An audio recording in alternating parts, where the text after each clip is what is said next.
Israel और Hamas के बीच में 7 अक्टूबर पिछले साल से एक बड़ा लंबा क्लैश और एक मिलिट्री कॉन्फ्लिक्ट चल रहा है। आज कई महीनों के बाद एक एनालिसिस ये किया जाना चाहिए कि क्या परिस्थिति है इस पूरे सिचुएशन की, और सबसे बड़ी बात कि इसराइल कहाँ पर प्लेस्ड है और मिडल ईस्ट का क्या फ्यूचर है। आज के इस वीडियो में इन्हीं चीज़ों के ऊपर हम लोग चर्चा करेंगे। अगर हम बात करें इस कॉन्फ्लिक्ट की, सबसे पहले तो देखिए 7 अक्टूबर को हमास ने इसराइल के ऊपर एक अटैक किया। इस अटैक में बहुत सारे लोग मारे गए, इसराइल के बहुत सारे लोगों को होस्टेज भी लिया गया। उस समय इसराइल ने एक स्ट्रैटेजी बनाई। स्ट्रैटेजी इसराइल की ये थी कि हम हमास को टोटली डिस्ट्रॉय करेंगे। उसको डिस्ट्रॉय करने के लिए उन्होंने उस स्ट्रैटेजी के थोड़े से कंपोनेंट्स बनाए। पहला कंपोनेंट था कि गाज़ा स्ट्रिप जहाँ से हमास ऑपरेट कर रहा था उसको वो ब्लॉक करना चाहते थे। उन्होंने मेडिटरेनियन सी के पास का जो एरिया था उस एरिया को कम्प्लीटली ब्लॉक कर दिया। इसके बाद ये हुआ कि इसराइल ने पूरे गाज़ा स्ट्रिप के ऊपर एयर स्ट्राइक्स चालू करे। एयर स्ट्राइक से उसने हमास को डिस्ट्रॉय करना शुरू करा और फिर इवेंचुअली एक ऑल आउट इन्वेजन हुआ।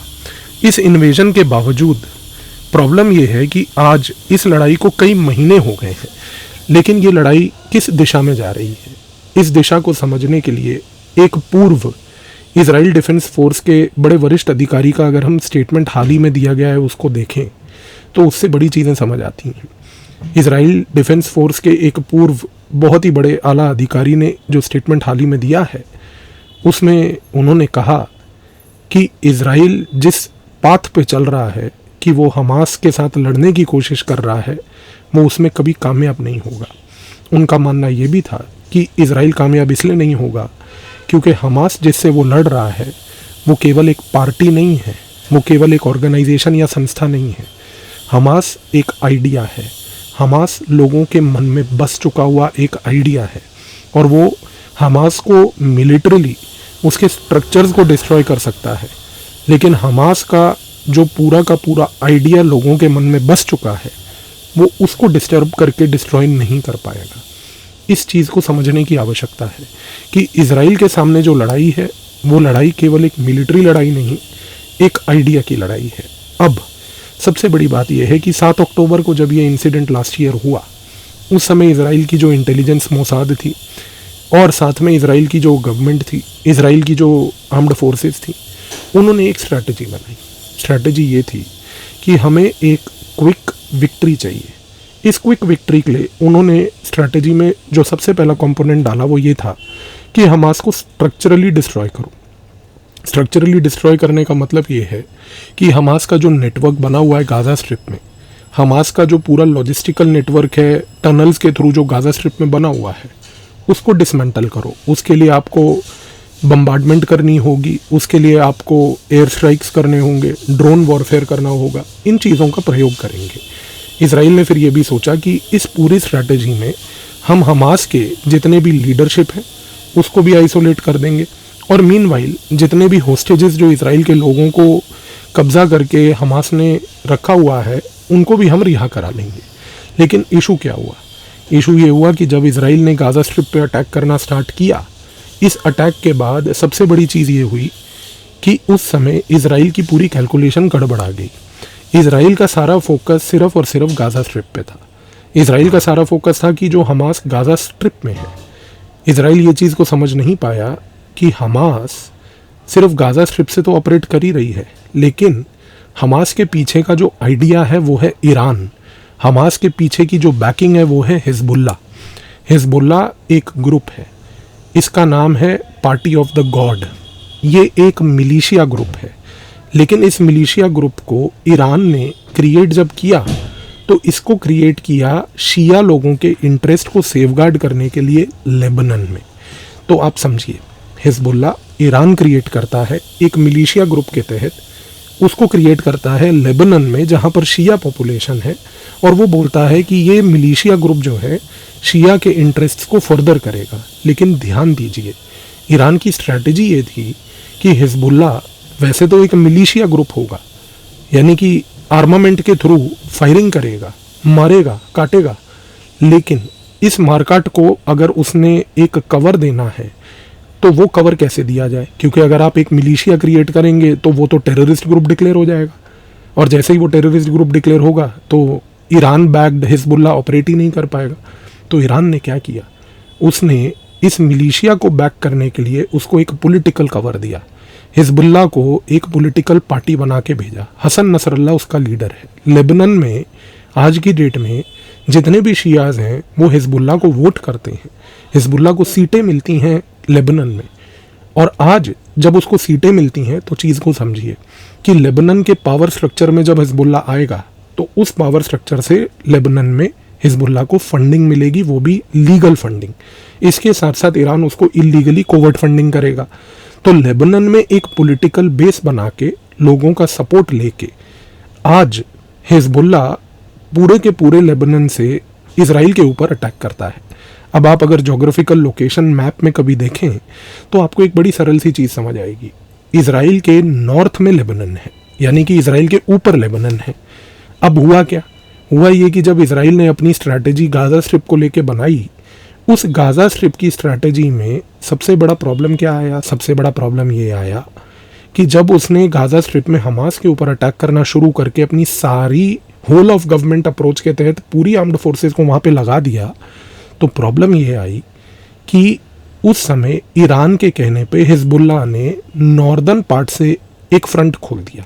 अब वो फ्रंट कैसे खोला, हिजबुल्ला ने नॉर्दर्न पार्ट से इसराइल के ऊपर अटैक करने चालू कर दिए, यानी कि जो नॉर्दर्न इसराइल में लोग थे वो उन अटैक्स के कारण डिस्प्लेस होने लग गए। आज की फिगर ये है कि 60,000 लोग पूरे के पूरे नॉर्दर्न इसराइल से डिस्प्लेस हो चुके हैं। इसराइल एक छोटी सी कंट्री है, उस छोटी सी कंट्री में 60,000 लोगों का डिस्प्लेसमेंट मीन्स एक बहुत बड़े पॉपुलेशन के चंक का डिस्प्लेसमेंट है। आज की डेट में ये पॉपुलेशन वापस नहीं जा सकती अपने उन घरों में जो नॉर्दर्न पार्ट लेबनान के बॉर्डर के पास हैं, क्योंकि जब तक हिजबुल्ला सीज फायर साइन नहीं करके पीसफुल नहीं होगी तब तक ये लोगों की जान जोखिम में रहेगी। यानी कि इसराइल की मिस कैलकुलेशन क्या थी, मिस कैलकुलेशन ये थी कि उसने सोचा कि मैं हमास को गाज़ा स्ट्रिप में डिस्ट्रॉय कर लूँगा, लेकिन वो गाज़ा स्ट्रिप में हमास को डिस्ट्रॉय करने के चक्कर में ये भूल गया कि मेरे केस में नॉर्दर्न पार्ट से हिजबुल्ला एक फ्रंट खोल सकता है, और वो खुल गया। अब उसकी एनर्जी वहाँ पे भी डाइवर्ट हो गई, तो ये डाइवर्जनरी टैक्टिक एक प्रॉब्लमेटिक हुआ। इसके साथ साथ एक प्रॉब्लम और आई। दूसरी प्रॉब्लम जो आई वो ये थी कि ईरान और इसराइल के संबंध और जो रिलेशंस हैं वो बड़े टाइम से नेगेटिव हैं। अब सबसे बड़ा प्रॉब्लम क्या था, प्रॉब्लम ये था कि इसराइल ने ईरान को टैकल करने के लिए फिर से एक 2 पॉइंट स्ट्रैटेजी बनाई। स्ट्रैटेजी का सबसे पहला पॉइंट ये था कि हम ईरान जो बैकिंग हमास को गाज़ा स्ट्रिप में दे रहा है उस बैकिंग की पहले की पूरी बैकबोन को तोड़ेंगे, यानी कि जो भी उसको फंड्स आ रहे हैं, जो भी उसको आर्म्स आ रहे हैं, एमुनिशन आ रहा है ईरान के थ्रू, उसको रोकेंगे। दूसरा, इसराइल ने कॉन्फ्लिक्ट को वाइडन करने की कोशिश की। वाइडन कैसे किया, उसने ये सोचा कि मैं ईरान के बैक्ड जितने भी नॉन स्टेट एक्टर्स हैं, जैसे कि एक हिजबुल्ला मैंने आपको बताया, उसी तरीके से हमास मैंने आपको बताया, उसी तरीके से ईरान ने सीरिया में भी अपना एक बेस बना रखा है। अब आप सोचेंगे वाई सीरिया, उसका भी रीज़न है। सीरिया जब से सीरियन सिविल वॉर 2011 से स्टार्ट हुई है तब से एक अनस्टेबल कंट्री है। इस अनस्टेबल कंट्री में प्रॉब्लम ये है कि बहुत सारी केओटिक ऑर्डर्स राइज करते हैं। 2011 में सीरियन सिविल वॉर हुआ, 2014 में क्योंकि सीरियन सिविल वॉर कंट्रोल नहीं हुआ तो वहाँ पर इस्लामिक स्टेट का राइज हुआ। जब वो ख़त्म हुआ तो आज की डेट में सीरिया एक बैटल ग्राउंड बन चुका है कोवर्ट ऑपरेशंस के लिए। सीरिया एक बैटल ग्राउंड बन चुका है कोवर्ट वॉर्स के लिए, और मिडिल ईस्ट में सीरिया आज की डेट में एक लॉन्च पैड है।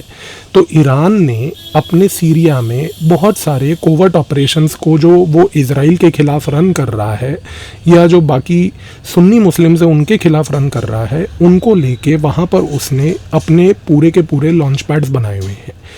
इजराइल की स्ट्रैटेजी ईरान को टैकल करने की ये थी कि पहले तो मैं ईरान का जो बैकिंग हमास को गाज़ा स्ट्रिप में आ रहा है, पैसे से लेके आर्म्स एमुनिशन से लेके, उसको रोकूंगा। लेकिन दूसरी चीज़ मैं ये करूँगा कि इस कॉन्फ्लिक्ट को वाइडन करके मैं ईरान को टारगेट करूँगा फ्रॉम सीरिया टू लेबनान, हर जगह। तो सीरिया में भी उसको टारगेट करूँगा, लेबनान में भी करूँगा। और इसराइल ने कोशिश करी, इजराइल ने आज से 2 महीने पहले ईरान के कुछ मिलिट्री ऑफिसर्स जो डमेस्कस सीरिया में पोस्टेड थे उनको वहाँ पर टारगेट करने की, मारने की कोशिश करी। ईरान ने उस चीज़ का रिटेलिएशन भी किया। ईरान ने इजराइल के ऊपर हाल ही में 1 महीना पहले एक massive strike off air strike कर दी, जिसमें एयर स्ट्राइक में उसने बहुत सारे ड्रोन्स के थ्रू एक बारिश कर दी पूरे इजराइल पे। वो तो ठीक है कि इजराइल के उस समय एंटी ड्रोन ये वाले सिस्टम्स जो थे वो एक्टिव थे, तो उन्होंने डैमेज को कंट्रोल कर दिया। पर उस समय इजराइल को फिर ये समझ आ गया कि ये स्ट्रैटेजी कामयाब नहीं होने वाली है। अब समस्या क्या है?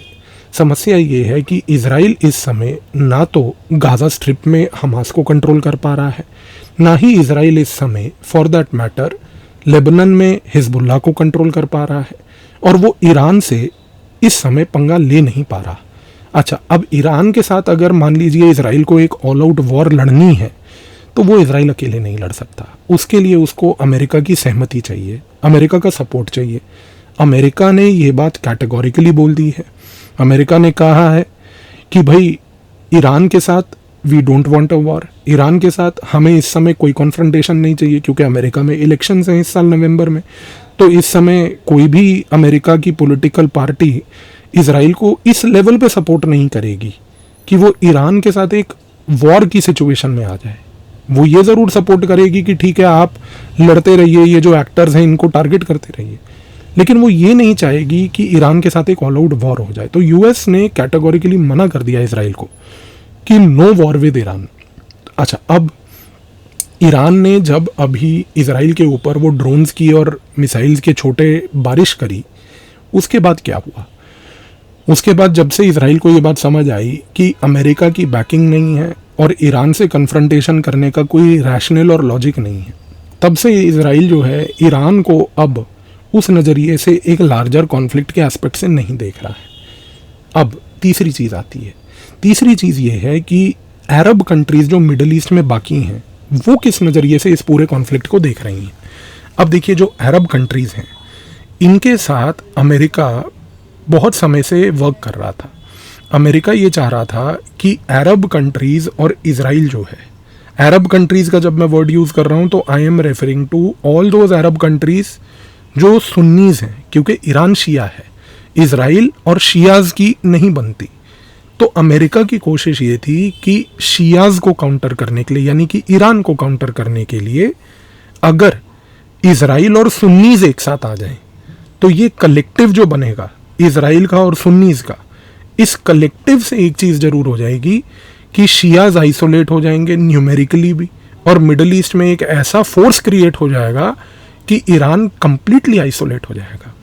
ये स्ट्रैटेजी को वर्कआउट करने के लिए अमेरिका ने डिप्लोमेसी का यूज़ किया, और इस डिप्लोमेसी के यूज़ की वजह से अमेरिका ने इजराइल के साथ एंगेज करके सुन्नी कंट्रीज़, जिसमें 2 सबसे प्रोमिनेंट हैं सऊदी अरेबिया और यूनाइटेड अरब एमिरेट्स, उनके साथ एंगेज करके इन तीनों को, Saudi Arabia, United Arab Emirates और इजराइल, इन तीनों को अमेरिका ने अपने लार्जर अम्ब्रेला में रख के इनको क्लोज लाने की कोशिश करी। सबसे पहले इब्राहिम अकॉर्ड्स आए, इसके बाद I2U2 आया, इसके बाद India middle east economic corridor आया जो G20 में लास्ट ईयर अनाउंस हुआ। ऑब्जेक्टिव क्या था? ऑब्जेक्टिव ये था कि जितनी भी ये सुन्नी कंट्रीज़ हैं ये इजराइल को एक्सेप्ट कर लें, ये इजराइल के साथ आ जाएं, ताकि शियाज़ को इवेंचुअली आइसोलेट करके काउंटर कर लिया जाए। प्रॉब्लम क्या हुई? प्रॉब्लम ये हुई कि जब ये लास्ट 7 अक्टूबर को इजराइल के ऊपर हमास ने अटैक किया, इस अटैक से सारी सिचुएशन चेंज हो गई। अब कई बार ये भी बोला जाता है कि ये अटैक क्योंकि हमास ने किया, Hamas is backed by Iran, तो ईरान का इंटरेस्ट इस पीस में, इस पूरे प्रोसेस में यहाँ पर इजराइल को डिस्टर्ब करने के लिए तो था ही था। लेकिन आप एक चीज़ का ध्यान दीजिए, ईरान आज की डेट में किन 2 कंट्रीज़ के साथ सबसे ज़्यादा क्लोज है? आप ध्यान से सोचिए, गेम सारा वहाँ है। ईरान आज की डेट में सबसे ज़्यादा क्लोज अगर किसी के साथ है, जो 2 कंट्रीज़ हैं, तो वो है रशिया और वो है चाइना। कई बार ये बात बोली जा रही है कि जब अमेरिका इन सुन्नीज़ को और इजराइल को एक साथ ला रहा था, जब वो Ibrahim accords, I2U2, India middle east economic corridor ये सब बना रहा था, उस समय रशिया, चाइना और ईरान ये इंश्योर कर रहे थे कि अमेरिका की ये अम्ब्रेला टूटे कैसे। इसीलिए आज की डेट में एक ये थॉट भी आ रहा है कि लास्ट ईयर 7 अक्टूबर को जो हमास ने अटैक किया आज इजराइल के ऊपर, उस अटैक के पीछे सिर्फ अकेला ईरान नहीं था, उस अटैक के पीछे रशिया, चाइना का भी हाथ था। क्योंकि रशिया, चाइना को ये बात समझ आ रही थी कि अगर मिडल ईस्ट में अमेरिका आके सुन्नीज को और इजराइल को एक अम्ब्रेला बना ले, तो इस अम्ब्रेला की वजह से क्या होगा कि पूरा एरिया अमेरिकन वैल्यू सिस्टम के बेसिस पे चलेगा। तो अमेरिका के दिमाग में ये बात आ रही थी कि भाई मेरे वैल्यूज़ अगर यहाँ पे प्रमोट होंगे तो मेरा बिजनेस इंटरेस्ट प्रमोट होगा, और अगर अमेरिका का बिजनेस इंटरेस्ट प्रमोट होगा तो रशिया और चाइना का बिजनेस इंटरेस्ट और उनकी जो इकोनॉमिक स्पेस है मिडल ईस्ट में वो कम होगी। तो इस प्रोसेस में अमेरिका के इकोनॉमिक इंटरेस्ट्स ना प्रमोट हों, इसीलिए ये बोला जाता है कि रशिया, चाइना और ईरान एकजुट होकर उन्होंने इस non state actor called Hamas का यूज करके इजराइल के ऊपर अटैक कर दिया। अब इजराइल के ऊपर अटैक तो कर दिया, पर इसकी ब्यूटी देखो, आप जियोपॉलिटिक्स को समझो, आप गेम समझो। गेम ये है कि जब उन्होंने अटैक तो करवा दिया हमास के थ्रू, इसकी वजह से जब इजराइल ने हमास के ऊपर अटैक किया, इसके बाद जब इजराइल ने गाजा स्ट्रिप के ऊपर अटैक किया, सारे सुन्नीज अपसेट हो गए। अब सुन्नी क्यों अपसेट हुए? क्योंकि भाई जो लोग गाजा स्ट्रिप में रहते हैं, जो लोग वहाँ के गाजा पैलेस्टीनियंस हैं, वो तो सुन्नीज हैं, और क्योंकि वो सुन्नीज थे तो बाय डिफ़ॉल्ट अब सुन्नीज के मन में इनसिक्योरिटी आ गई कि भाई अगर अब हम अपने सुन्नी लोगों के लिए जो गाजा में अफेक्ट हो रहे हैं इजराइल की लड़ाई से, अगर उनके लिए हम स्टैंड अप करके खड़े होकर उनके इंटरेस्ट की बात नहीं करेंगे तो फिर हम कहीं के नहीं रहेंगे, हम तो मुंह दिखाने लायक नहीं रहेंगे। अब क्या हुआ कि लास्ट ईयर अक्टूबर से मिडल ईस्ट के डायनेमिक्स पूरे बदल गए। डायनेमिक्स ये बदले कि अब जितना भी ये Ibrahim accords, I2U2, India middle east economic corridor और ये सारी चीज़ें जो चल रही थी, सऊदी अरेबिया और UAE ने बोला कि इन सब चीज़ों को अब कर दिया गया है ख़त्म। सऊदी अरेबिया ने बोला कि भाई जब तक इजराइल गाजा स्ट्रिप पे अटैक बंद नहीं करेगा, जब तक इजराइल पैलेस्टीन के इलाके को छोड़ेगा नहीं, और जब तक इजराइल पैलेस्टीन बनने नहीं देगा, जो 2 स्टेट सॉल्यूशन की बात हुई थी 1947-48 में, तब तक इजराइल के साथ कोई एंगेजमेंट नहीं होगा। तो यानी कि रशिया, चाइना और ईरान ने मिलके अमेरिका की वो अम्ब्रेला पंचर तो कर दी, यानी कि उन्होंने मिडल ईस्ट में एक डिस्कॉर्ड पैदा कर दिया। उन्होंने सुन्नी मुस्लिम्स के लिए, सऊदी अरेबिया और UAE के लिए एक ऐसा डिलेमा पैदा कर दिया कि अगर अब सऊदी अरेबिया, UAE आज की डेट में अगर अमेरिका के साथ खड़े होते हैं तो बाकी सुन्नी कंट्रीज़ उनको बदनाम करेंगी, सुन्नी मुस्लिम्स उनको बदनाम करेंगे, और सऊदी अरेबिया आज की डेट में ये बिल्कुल नहीं चाहेगा। अब आप इस चीज़ को भी समझिए, सऊदी अरेबिया ऐसी कोई पोजीशन इस मोमेंट पे नहीं चाहेगा कि सुन्नी मुस्लिम्स सऊदी अरेबिया पे क्वेश्चन रेज करने लगे, क्योंकि सऊदी अरेबिया में मक्का और मदीना है। इन 2 साइट्स के ऊपर जिसमें सुन्नी मुस्लिम्स का कंट्रोल रहा है प्रॉफिट मोहम्मद जी के बाद से, तब से सऊदी अरेबिया इस इलाके पे अपना दबदबा बना के रखा हुआ है।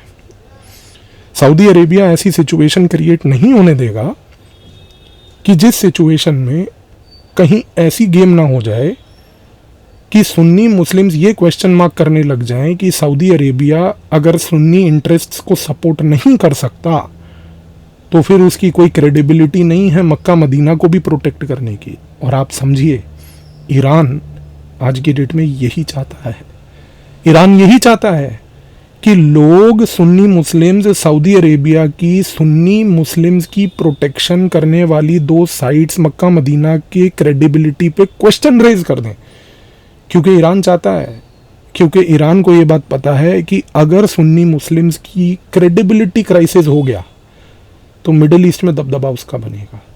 तो आप देखिए, एक नॉन स्टेट एक्टर हमास जैसा कैसे जियोपॉलिटिकल क्राइसिस को किस तरीके से अनफोल्ड करता है और कैसे पूरे के पूरे इवेंट्स को टर्न करने की क्षमता भी रखता है। अब इजराइल के साथ एक प्रॉब्लम और है। प्रॉब्लम ये है कि ग्लोबल लेवल पे भी इजराइल जो आज की डेट में कर रहा है हमास को लेके गाजा स्ट्रिप में, उसको ग्लोबल लेवल पे भी कोई सपोर्ट नहीं मिल रहा है। European countries human right violation को लेके चर्चा कर रही हैं। यूएन सिक्योरिटी काउंसिल कई बार रेजोल्यूशन पास कर चुका है बार बार ये कह के कि भाई पीसफुल तरीके से मैटर को रिजॉल्व करो। और इजराइल की प्रॉब्लम कॉम्प्लिकेट इस पॉइंट से भी हो गई है कि अब जितनी भी इंटरनेशनल एजेंसीज हैं, खास करके with leadership of international court of justice, आज की डेट में उसने वारंट्स इशू करवाने शुरू कर दिए हैं इंटरनेशनल क्रिमिनल कोर्ट के थ्रू, हमास के लीडर्स के ऊपर भी और इजराइल के लीडर्स के ऊपर भी। तो इजराइल के लिए प्रॉब्लम क्या है कि इजराइल आज की डेट में हर जगह से फंसा हुआ है। ये तो सिचुएशन मिडिल ईस्ट की आज है। अब क्वेश्चन ये उठता है कि व्हाट इज़ द फ्यूचर।